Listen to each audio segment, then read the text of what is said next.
Amém, amém. Abra sua Bíblia comigo no Evangelho segundo Lucas, no capítulo 9.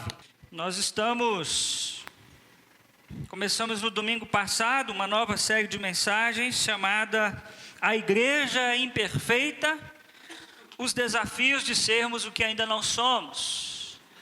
E se você não ouviu ou não esteve aqui presente no domingo passado, essa semana será disponibilizado em nosso YouTube, o Spotify da igreja, a mensagem. Eu gostaria muito que aqueles que não ouviram, ouvissem, porque é uma série que busca a gente começar a pensar como é que a gente vai caminhar o nosso ano de 2020. E a gente entendeu que a gente precisa começar da maneira correta, que é tendo fome e sede da presença de Deus. Domingo passado, o Espírito Santo de Deus nos visitou. Amém? Foi um tempo muito especial. E nós juntos decidimos que nós buscaríamos mais, leríamos mais a palavra de Deus, que nós entendemos qual é a ideia de encher-se do Espírito Santo e que a gente priorizaria isso na nossa vida. Espero que você tenha conseguido fazer isso durante a sua semana. Eu quero te convidar a abrir em Lucas, capítulo 9, versículos 18 a 20. Hoje a gente vai conversar um pouquinho sobre se lembre de quem você é. Certa vez, Jesus estava orando em particular, e com ele estavam os seus discípulos. Então lhes perguntou: quem as multidões dizem que eu sou? Eles responderam: alguns dizem que és João Batista, outros Elias, e ainda outros que és um dos profetas do passado que ressuscitou. E vocês, o que dizem? Perguntou. Quem vocês dizem que eu sou? Pedro respondeu: o Cristo de Deus. Vamos orar mais uma vez? Senhor, obrigado pela bendita palavra do Senhor. Que o Espírito do Senhor nos ilumine nessa noite, nos ajude a entender, e que a palavra do Senhor encontre um coração aberto a receber e ouvir a Tua palavra. Tira do nosso coração agora qualquer ansiedade, qualquer preocupação, que a gente consiga se concentrar agora e prestar atenção em tudo aquilo que a gente precisa aprender nessa noite. Te pedimos assim, no nome de Cristo Jesus. Amém e amém. Queria te fazer uma pergunta. Quem é você? Pensa aí um pouquinho. Quem é você? Quem é você? Pensa aí um pouquinho. Te dá uma mexidinha no banco, né? É difícil a gente olhar para dentro da gente, perceber. E também é difícil porque muitas vezes a gente nem sabe bem essa resposta, né? A gente não gasta muito tempo com isso.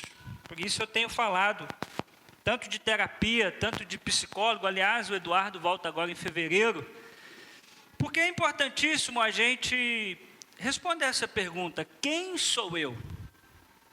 Essa pergunta é tão importante que Jesus quis saber dos seus discípulos o que as pessoas estavam dizendo a respeito dele, e se os próprios discípulos já haviam entendido quem era Jesus. O Pedrão, sempre espontâneo, sempre rápido, disse: o Senhor é o Cristo. Mas veja o quão é importante saber e olhar para dentro de nós e perceber quem é você e quem sou eu. Por que é importante? Porque entender quem somos muda como agimos. Preste atenção no que eu estou te ensinando. Entender quem somos muda como nós agimos. Por exemplo, eu sou o Ismael. Eu tenho um nome. Eu tenho uma história. Eu tenho pais. Eu tenho primos, eu tenho tios. Eu sou o Ismael e eu sou casado. Isso muda alguma coisa? O que vocês acham? Bastante coisa.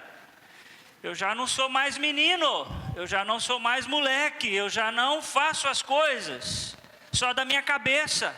Eu não saio a hora que eu quero, volto a hora que eu quero, não dou satisfação para ninguém. Eu não posso mais comprar nada escondido. Já viu gente que faz assim? Compra no cartão da amiga, porque o marido não pode saber que ela comprou aquele negócio. Eu agora devo satisfações. Vocês já viram quem manda lá em casa, né, pessoal? E homem que fala que manda em casa é mentira, viu, Sérgio? Mentira. Mentiroso. Quem manda lá, Paulo? É a dona Dina, eu tenho certeza. Olha só. Então eu ser Ismael e ser casado muda o jeito como eu ajo no mundo. Muda o jeito que eu converso com outras mulheres. Muda tudo. Então eu sou Ismael, eu sou casado e eu sou pastor. Aí que eu enrolei mesmo. Porque ser pastor requer que eu tenha outras posturas. Isso muda muita coisa na minha vida. Muda muita coisa. Eu não faço tudo que eu gostaria de fazer. Preciso evitar algumas coisas. Porque saber quem eu sou vai mudar a forma como eu ajo no mundo. Então, por isso que a gente pensar como igreja, quem nós somos é importantíssimo. Porque isso vai mudar a nossa ação no mundo. E eu quero te passar um vídeo bem rapidinho de um filme que certamente você já viu, chamado O Rei Leão.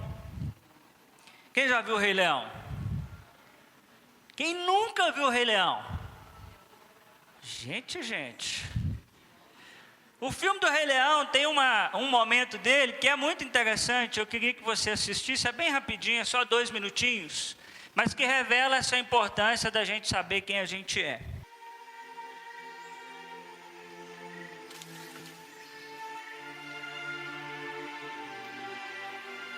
Está vendo ele? Eu não estou vendo nada. Fala, Selaman. Olhe com atenção.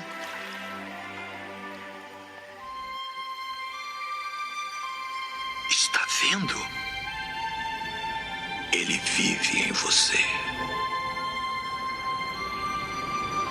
Simba.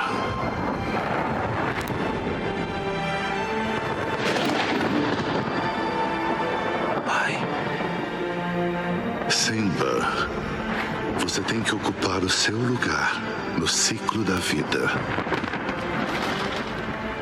Não dá. Lembre-se de quem você é, o verdadeiro rei. Me desculpa. Eu não sei como ser igual a você.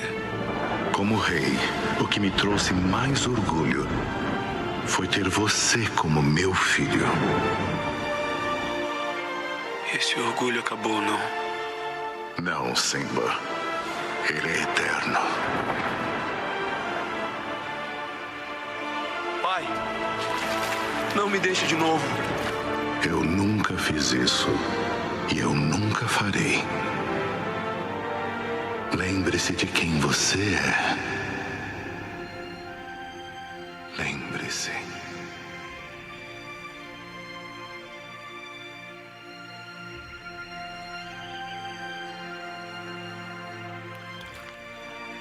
Então, eu pergunto de novo. Quem é você? Eu sou Simba, filho de Mufasa.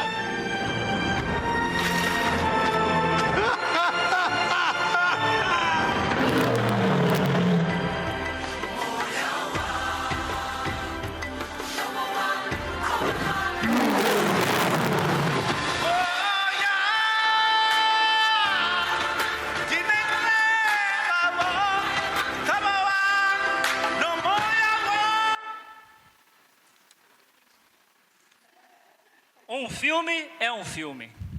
Esse é bom. Quando eu estava preparando essa mensagem, eu me lembrei desta cena. Porque o Simba havia desistido de ser o grande rei da floresta. Ele havia se esquecido de quem ele era, de sua história. E aí, quando ele tem esse contato com o seu pai o diz, é você. E aí ele diz, agora é comigo mesmo. Ele se lembrou de quem ele era. Então, quando a gente pensa numa igreja imperfeita, né, ou uma igreja perfeita, que é esse desafio que a gente tem trilhado, A gente precisa sempre se lembrar de quem nós somos, porque a gente não pode perder tempo. Nós, como igreja, não podemos correr atrás de coisas que Deus não pediu que a gente corresse. Nós não podemos correr atrás do vento. E por isso, pensar sobre a nossa identidade como igreja é fundamental. Nós precisamos nos lembrar de quem nós somos em Cristo Jesus, porque isso mudará a forma como nós agimos no mundo. Nós precisamos nos lembrar de quem nós somos em Cristo Jesus, porque isso mudará a nossa forma de agir no mundo. Eu quero te lembrar hoje sobre 3 figuras sobre a igreja no Novo Testamento. Você já conhece essas figuras, eu quero mesmo te lembrar. E o que essas 3 figuras implicam na nossa vida diária? 3 figuras do Novo Testamento para a igreja. E o que essas figuras vão mudar no nosso dia a dia? Porque a gente se lembrar de quem a gente é fundamental para nós pensarmos na nossa ação no mundo. Eu vou falar de 3, mas o Novo Testamento e a Bíblia Sagrada tem muito mais do que isso. Hoje eu só escolhi 3. E a primeira, eu queria te lembrar que a igreja é a noiva de Jesus. Em Apocalipse, capítulo 19, 7 e 8. A gente pode ler juntos? Você vem comigo nessa leitura? Vamos lá? Regozijemo-nos, vamos nos alegrar e dar-lhe glória, pois chegou a hora do casamento do Cordeiro, e a sua noiva já se aprontou. Foi-lhe dado para vestir-se linho fino, brilhante e puro. O linho fino são os atos justos dos santos. Primeira figura que eu quero lembrar aos irmãos é essa figura da noiva. Isso é muito importante na Bíblia Sagrada, porque desde o Antigo Testamento, Israel é visto como a noiva de Deus. A gente pensa que a ideia de noiva e noivo é só uma figura de Jesus e a sua igreja, mas se você quiser ler na sua casa, Isaías 54, 6, Jeremias 2, 2, Jeremias 3, 20, Ezequiel 16, 8, 23, 4, Oséias 2, 16, já tem essa metáfora de Israel como a noiva de Deus. E essa metáfora prepara o caminho. Nós sabemos que tudo na Bíblia Sagrada é um apontamento para Jesus de Nazaré, aponta para esta relação de Jesus com a sua igreja. Jesus Cristo usou esse termo noivo como designação messiânica, Marcos 2,19. João Batista é visto como o amigo do noivo, João capítulo 3, versículo 29. Então esta é a imagem da igreja no Novo Testamento. A igreja é a noiva de Jesus. Jesus é o seu noivo. E no juízo final, a metáfora que é usada é de um grande banquete, de uma grande festa, aonde narra essa ideia do casamento entre Cristo e a sua igreja. Por isso que o casamento é tão importante, isso é muito interessante. O Timothy Keller tem um livro que se chama O Significado do Casamento. Se você quiser ler um bom livro sobre casamento, é um dos melhores que eu já li em minha vida. Se chama O Significado do Casamento, do Timothy Keller. Ele vai dizer que o casamento é tão importante, mas tão importante, porque ele nos lembra. O casamento terreno nos lembra que um dia a igreja vai se encontrar com Cristo Jesus, que é o seu noivo. Eu tenho esse costume de falar isso em todos os casamentos que faço. Essa noite é também uma lembrança de que um dia Cristo irá voltar e se encontrar com a sua igreja. Isso é maravilhoso, isso é extraordinário. Nesse casamento, nesse banquete, aqui vai nos dizer que foi lhe dado para vestir linho fino, brilhante e puro. E o linho fino são o que, irmãos? Os atos justos dos santos. Interessante que nessa figura de Apocalipse foi lhe dado. Você percebeu isso? Foi lhe dado de vestir uma roupa, não é isso? Linho fino, brilhante e puro, que é uma imagem do quê? Dos atos justos dos santos. Mais uma vez, nos lembrando que a salvação é graça de Deus. Que nesse encontro de Jesus com a sua igreja, vai ser nos dado de vestir atos de justiça, mas não os nossos atos de justiça, mas os atos de justiça de Cristo Jesus. Nós temos conversado muito sobre isso. A salvação não é mérito nosso, foi dado a ela de vestir. Então essa figura é uma figura muito importante. Paulo vai dizer que esses atos de justiça, ele vai nos ajudar a esclarecer isso, ele vai dizer, somos feituras de Deus, criados em Cristo Jesus para o quê, irmãos? Para as boas obras. Nós fomos criados por um propósito das boas obras, as quais Deus de antemão preparou para que as fizéssemos. Ou seja, esse encontro nosso com Cristo gera em nós uma mudança de vida. Nós que antes vivíamos para nós mesmos, agora buscamos a justiça de Deus no mundo. Nós nos colocamos como agentes de transformação. Por isso, precisamos viver como a noiva de Jesus Cristo. E viver como a noiva de Jesus Cristo nos ensina pelo menos duas coisas. Isso tem pelo menos duas implicações para nós. Primeiro é que nós somos chamados a ter um relacionamento com Cristo. Essa figura da igreja como noiva nos lembra que a igreja está o tempo todo prestando atenção em seu noivo. Nós não andamos mais displicentes, desatentos.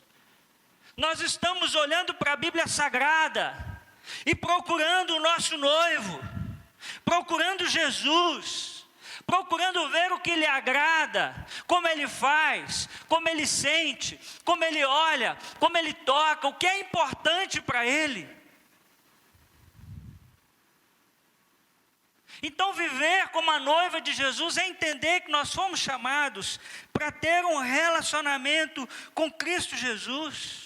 Semana passada nós entramos no desafio de a gente buscar ter fome e sede de Deus. Como é que foi a sua semana? Semana passada eu falei sobre isso, que Jesus quer se relacionar conosco, que o Espírito Santo de Deus é uma pessoa. Como foi a sua semana? Eu queria te desafiar, se não foi legal, começa de novo essa semana. Entender que Jesus é o nosso noivo, é entender que Ele deseja ter um relacionamento conosco. Mas essa figura de noiva nos ensina uma segunda coisa, que nós devemos fidelidade ao nosso noivo. Devemos nos preparar enquanto esse dia, esse encontro não chega. Como é uma noiva no dia do casamento? A noiva é a mais bonita, não é? É a que chama mais a atenção. Por isso você não deve ir de roupa curta no casamento, viu? A atenção é da noiva, não é para você. Tem gente que rouba a atenção da noiva, não tem condição. A noiva é a que está bonita, é a que está preparada. Ela se preparou muito tempo para aquele dia, para aquele encontro. Ela é a personificação da beleza, do esplendor, da esperança, da promessa. Ela é tão linda que o seu noivo não consegue lhe resistir. Como é bonito. E dizer que nós somos a noiva de Jesus é dizer que nós devemos a Jesus a nossa fidelidade. Você casaria, se encontraria com alguém que não fosse fiel a você? Se você soubesse, você se casaria? Sim ou não? Nós somos o povo que somos chamados a viver em fidelidade ao nome de Jesus. Nós somos o povo exclusivo de Deus. 1 Pedro 2,9. Vocês, porém, vamos ler juntos? Vocês, porém, são geração eleita, sacerdócio real, nação santa, povo exclusivo de Deus, para anunciar as grandezas daquele que os chamou das trevas para a sua maravilhosa luz. Vocês são nação santa e povo exclusivo de Deus.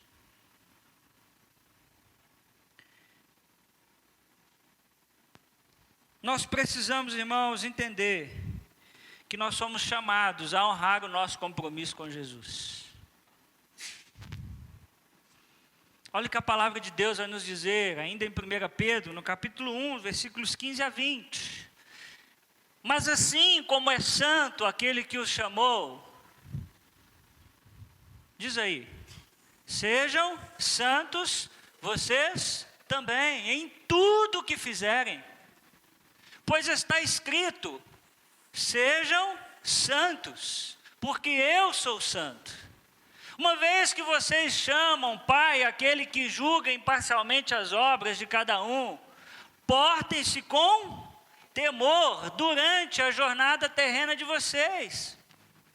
Pois vocês sabem que não foi por meio de coisas perecíveis, como prata ou ouro, que vocês foram redimidos da sua maneira vazia de viver, que lhes foi transmitida por seus antepassados, mas pelo precioso sangue de Cristo, como de um cordeiro sem mancha e sem defeito, conhecido antes da criação do mundo, revelado nesses últimos tempos em favor de vocês. Irmãos, nós fomos comprados por um precioso sangue de Cristo Jesus. Nós somos chamados a honrar o sacrifício de Cristo na cruz. Essa ideia de que nós somos uma noiva nos lembra dessa exclusividade do nosso coração a Jesus Cristo. Será que nessa noite o seu coração está dividido? Uma segunda figura que a Bíblia vai nos lembrar e que a gente precisa pensar nisso, é que nós somos soldados. 2 Timóteo 2, 3 a 4, diz assim, suportem comigo os sofrimentos, como bom soldado de Cristo Jesus. Nenhum soldado se deixa envolver pelos negócios da vida civil, já que deseja agradar aquele que o alistou. Suportem comigo os sofrimentos, como bom soldado de Cristo Jesus. Nós, como cristãos, somos soldados de Cristo Jesus. Agora, uma figura um pouco mais masculina. Nós somos soldados. Nos traz a ideia de Cristo como nosso comandante, o nosso guia, e o homem que vai à frente para nos conduzir na batalha. E é maravilhoso saber que nós não estamos sozinhos na missão, e quem nos guia é o exemplo de coragem, da honra e do valor. Nós não somos um povo lançados à sorte do mundo. Nós temos alguém que se comprometeu conosco, é Jesus de Nazaré. Se comprometeu com a sua igreja, e Ele vai à frente, e Cristo nos acompanha. E essas duas imagens, eu quero também reforçar duas implicações dessa imagem de soldado. Primeiro é que como soldados nós precisamos entender qual é a nossa luta. Muitas pessoas usam dessa figura de Jesus Cristo como Senhor dos exércitos, para vencer os inimigos, para vencer aquela pessoa chata lá do trabalho. A gente gosta de cantar um corinho antigo, não é? Pelo Senhor marchamos sim, em suas mãos, chave da vitória, que nos leva a possuir a terra prometida. Vamos cantar o canto da vitória. Glória a Deus, vencemos a batalha. Toda arma contra nós perecerá. O nosso general é Cristo. Seguimos os seus passos. Nenhum inimigo nos resistirá. A gente pensa em Jesus como o nosso comandante, só como esse Senhor dos exércitos que vai na frente derrubando todos os nossos inimigos. Mas quando a Bíblia, irmãos, vai falar que nós estamos numa luta, A Bíblia vai falar muito mais do que as nossas lutas como pessoas. A Bíblia vai nos chamar a atenção de que nós estamos numa batalha espiritual. Isso é muito sério. Olha só o que a palavra de Deus vai nos dizer em Efésios, capítulo 6, versículos 11 e 12. Você pode ler junto comigo? Vistam toda a armadura de Deus, ficarem firmes contra as ciladas do diabo, pois a nossa luta não é contra pessoas, mas contra os poderes e autoridades, contra os dominadores deste mundo de trevas, contra as forças espirituais do mal, nas regiões celestiais, e a gente gastando tempo brigando com o vizinho. Paulo vai nos dizer, pessoal, abram os seus olhos, porque como soldados de Jesus, vocês estão numa batalha espiritual. A nossa luta não é contra pessoas, a nossa luta é contra o que, irmãos? Olha lá, poderes e autoridades, contra os dominadores deste mundo de trevas e contra as forças espirituais do mal nas regiões celestiais. Ah, meu irmão, a gente precisa começar a olhar algumas coisas de nossa vida com os olhos espirituais. Não se engane, o diabo quer destruir a sua família. Não se engane, se você não abrir os seus olhos, você perde a sua casa, os seus filhos, a sua esposa, o seu marido. Nós precisamos entender qual é a luta que nós estamos lutando, não dá mais para perder tempo. Mas nós temos uma esperança. Jesus Cristo, quando instituiu a sua igreja, Ele disse, eu lhes digo que você é Pedro, e sobre esta pedra edificarei a minha igreja, e as portas do Hades, ou as portas do inferno, não poderão vencê-la. Nós temos vitória em Cristo Jesus. Mas os seus olhos estão abertos como soldado. Você está ligado nas ciladas que o diabo tem colocado na sua vida, para destruir a tua família, para destruir a tua casa. Ou nós estamos perdendo tempo brigando com o vizinho, porque ele está deixando o lixo não sei lá onde. Abra, meu irmão, os seus olhos. Abra os seus olhos. A nossa guerra não é contra carne ou sangue. Cubra os seus filhos de oração. Ore com a sua família. Como um bom soldado de Cristo Jesus. Mas esta figura também nos lembra que nós temos um comandante. Você certamente já leu na Bíblia Sagrada a expressão Senhor dos Exércitos, ou seja, significa que o povo de Deus tem um comandante. Nenhum soldado vai para uma operação de acordo com a sua cabeça. Você já viu aquela série da Netflix que quase te mata de raiva? Você diz, atira, rapaz. Já viu isso? Não. Aí ele recebe um comando no rádio assim, não atira. Você já viu, por exemplo, La Casa de Papel? Você já quase teve um negócio no coração. Você diz, é agora. Mas chega um comando e diz, não atira. Por quê? Porque nenhum soldado age de acordo com a sua cabeça. Ainda bem. Se você já viu perseguição policial, às vezes a gente vê, né, esses vídeos bem sensacionalistas, assim, diz, rapaz, por que esse cara não atira? Porque ele tem um comandante. Ele pode atirar e a vítima está no porta-malas, e aí? Ele não faz da cabeça dele, ele recebe um comando. E a partir desse comando é que ele toma alguma iniciativa. E nós não somos diferentes, irmãos. A igreja de Jesus não age de acordo com o que ela acha, ela tem um comandante. Nós, como igreja, precisamos prestar atenção nos caminhos que Cristo está nos apontando. Se você foi convocado para esse exército, você perdeu os seus direitos e vontades. Eu repito, se você foi chamado por Jesus, você perdeu os seus direitos e vontades. A nossa vontade é não perdoar, a gente perdeu isso. A minha vontade é pagar o mal com o mal. Você perdeu as suas vontades. Agora a gente pergunta para Jesus o que é que a gente faz. Nós temos um comandante.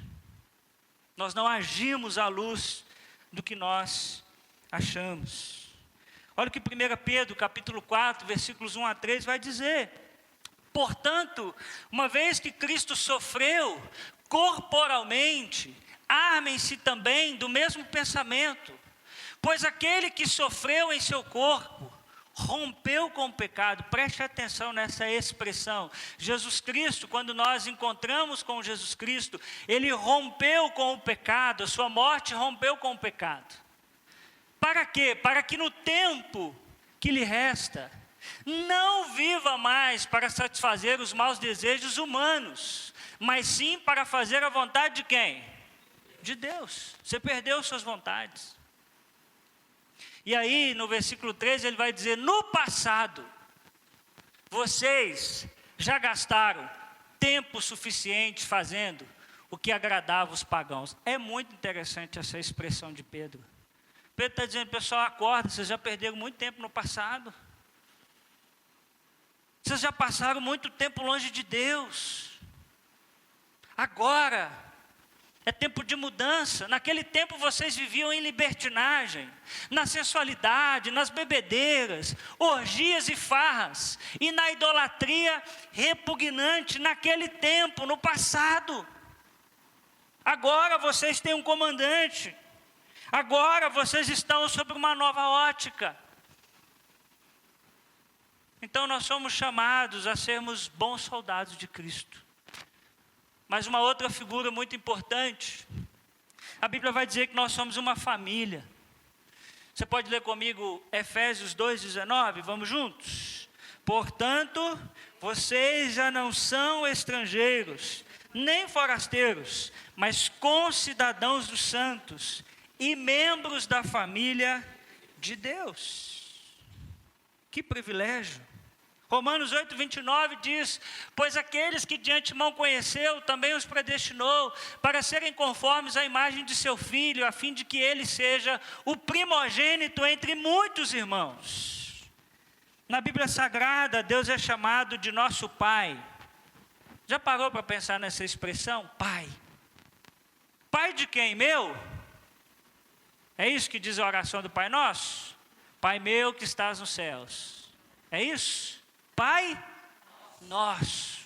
Isso implica dizer necessariamente que nós temos outros irmãos.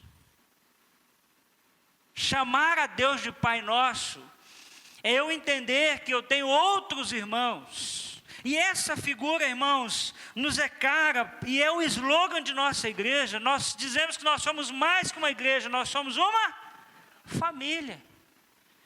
Mas nós temos que pensar na implicação. Quais são as implicações de ser uma família? Primeiro, significa que nós temos compromisso uns com os outros. Isso inclui, não só no dia a dia, mas inclui, inclusive, as nossas celebrações. Você sabia que quando você vem aqui domingo à noite, é um ato de adoração a Deus, é verdade, você glorifica a Deus. Mas você sabia que também é um ato de compromisso com o meu irmão? Porque o pessoal ensaiou durante a semana aqui para tocar aqui hoje à noite. Vocês ensaiaram? Ensaiou hoje, né, Felipe? Mas eles ensaiaram. Quando eu venho aqui num domingo à noite, eu estou dizendo: ei pessoal, nós temos compromisso uns com os outros. Nós viemos aqui para partilhar esse momento, para viver juntos esse momento. Quando eu venho me reunir com os meus irmãos, eu venho adorar a Deus, mas eu também venho partilhar a minha vida com os meus irmãos. Eu venho partilhar os meus dons. Eu venho partilhar a minha semana, as minhas dores, as minhas alegrias. Olha o que Hebreus vai nos ensinar. Em Hebreus 10, 25. Não deixemos de reunir-nos como igreja, segundo o costume de alguns. Mas olha que interessante, o que a gente tem que fazer? A gente não deve deixar de se reunir como costume de alguns, mas encorajemo-nos uns aos outros, ainda mais quando vocês veem que se aproxima o dia.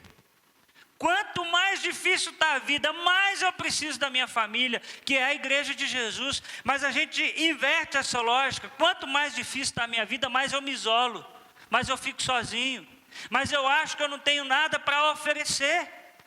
Isso é uma grande mentira. Ainda mais quando vocês veem que se aproxima o dia, e eu mudaria aqui, diria ainda mais quando a gente vê que a gente vive dias tão difíceis. Eu não sei você, irmãos, eu não estou aguentando ver jornal. Não está dando. É muita tragédia. Minas, de uns 3 anos para cá, está sofrendo com força. A gente comemorou 1 ano de Brumadinho, com um montão de gente perdendo as suas casas. Não deu nem tempo de chorar pelo pessoal direito. Já tem outras coisas pelas quais a gente chorar. Se a gente não priorizar estar junto, irmão, a gente não aguenta. Os dias são difíceis. Os dias são maus. Por isso que a Bíblia vai dizer, não deixem de se reunir, de se encorajar, de estarem juntos. Quanto você prioriza estar nas nossas celebrações? Pergunta agora para doer um pouquinho, hein? Como anda o seu valor para a sua célula? Quanto você tem valorizado? Como é difícil uma pessoa abrir a porta de sua casa o ano inteiro para receber pessoas. Lá na casa de vocês, assim, tem uma semaninha que você fala assim, essa semana eu não vou mexer com a casa não, eu vou deixar dar uma empoeiradinha, mas eu vou dar uma descansada. Quem faz isso de vez em quando assim? Lá em casa tem semana que a gente fala assim, essa semana vamos relaxar. Quem recebe célula na sua casa dificilmente faz isso. Toda semana tem que se preocupar da casa estar limpa. Aí qualquer coisinha que acontece, você fala assim, eu não vou na célula. Poxa vida. Pensa para quem recebe a célula na sua casa. Pensa para o líder que preparou a lição daquele dia. Claro, irmãos, que todo mundo tem imprevisto, eu não estou falando disso. Eu estou querendo te colocar para pensar qual é o valor que você dá de estar lá e de estar presente. Porque muita coisa teve que se movimentar para que aquele encontro acontecesse. Então, eu queria te provocar a pensar isso, porque ser família é a gente abrir para essa possibilidade de ter compromisso uns com os outros. Segundo, significa que nós temos apoio e sustentação. Essa é a nossa responsabilidade. Eu devo trabalhar para que o meu irmão se sinta apoiado e sustentado. Afinal, nós não estamos sozinhos, nós temos uma grande família que se preocupa conosco. Temos irmãos e irmãs para nos apoiar e nos encorajar. Quando estamos para baixo, eles nos levantam. Quando estamos desanimados, eles nos animam. Quando nos machucamos, eles nos saram. E na família, há anciãos com quem aprendemos. E jovens que nos estimulam e nos animam. A igreja deve fazer o que pode para ajudar os seus necessitados. É uma família que ficará junta para sempre. Por isso, você é convidado a fazer parte dessa rede de apoio e sustentação. E por último, ser família é aceitar que nós somos diferentes. E esse é talvez um dos maiores dificuldades que nós temos na vida de uma comunidade. A gente entender, como Paulo ensinou em 1 Coríntios 12, que nós somos um corpo composto de quantos membros, irmãos? Um ou muitos? Muitos membros, ou seja, nós vamos ser diferentes e essas diferenças às vezes vão gerar problemas e nós precisamos aprender a resolvê-los. Pergunta, você conhece alguma família que não tem problema? A sua família não tem problema? Quem faz parte de uma família que há problema zero? Faz assim. Todo mundo tem problema, e quando a gente pensa na igreja como uma família, não é diferente. Nós sempre vamos ter dificuldades, porque nós somos diferentes. Somos de idades diferentes. Já pensou? A igreja, irmãos, é um milagre divino. Porque convive gente de todas as gerações.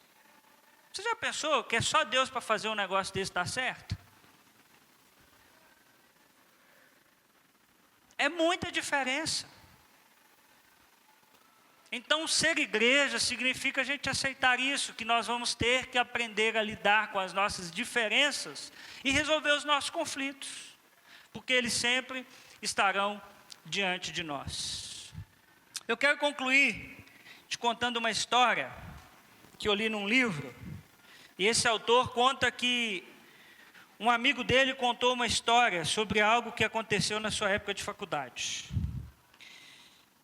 O exame final, ele precisou fazer o exame final, ele precisou fazer um trabalho para esse exame final.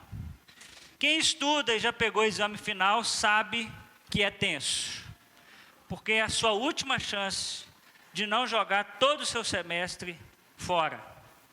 No semestre que vem você vai ter que pagar de novo, você vai ter que fazer de novo. E esse amigo se esforçou muito para esse exame final.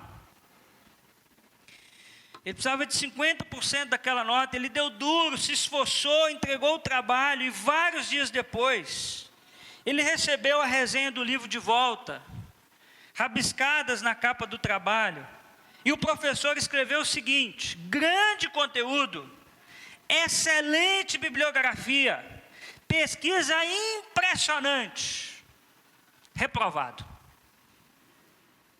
E aí, quando ele foi falar para o professor disse: o seu trabalho está errado. Não foi isso, desse assunto, que eu pedi para fazer. Essa figura serve para nós hoje. Porque Deus pode olhar para nós e dizer: grande culto, recepção maravilhosa, louvor maravilhoso, tudo muito bom, reprovados. Porque não foi isso que eu pedi. Não foi com esse coração que eu pedi. Por isso que a gente se lembrar de quem a gente é tão importante para o nosso ano de 2020. Olha lá, você é noiva, isso implica em relacionamento e fidelidade. Você é soldado, isso entende consciência da luta e submissão. Você faz parte de uma família, você tem compromisso e responsabilidade. E você tem também amor nas diferenças. E eu queria te perguntar hoje, o que está faltando na sua vida nessa noite? A gente vai terminar cantando uma música que é uma oração, e que é um convite para você, para que você se consagre. A gente vai cantar ao Rei dos Reis consagro tudo o que sou. E eu queria que você saísse daqui hoje se lembrando de que você é tudo isso que nós conversamos. Você é noiva, presta atenção, ó, atenção. Você não foi chamado para viver do jeito que você quer. Você é noiva de Jesus. Você tem compromisso com Jesus. Amém, meus irmãos? Mas você também é soldado. Você tem que entender que você está numa luta. Cobre sua mulher de oração, seus filhos de oração, seu marido de oração. Ora com eles, por eles. Entenda que você tem um comandante, você perdeu suas vontades.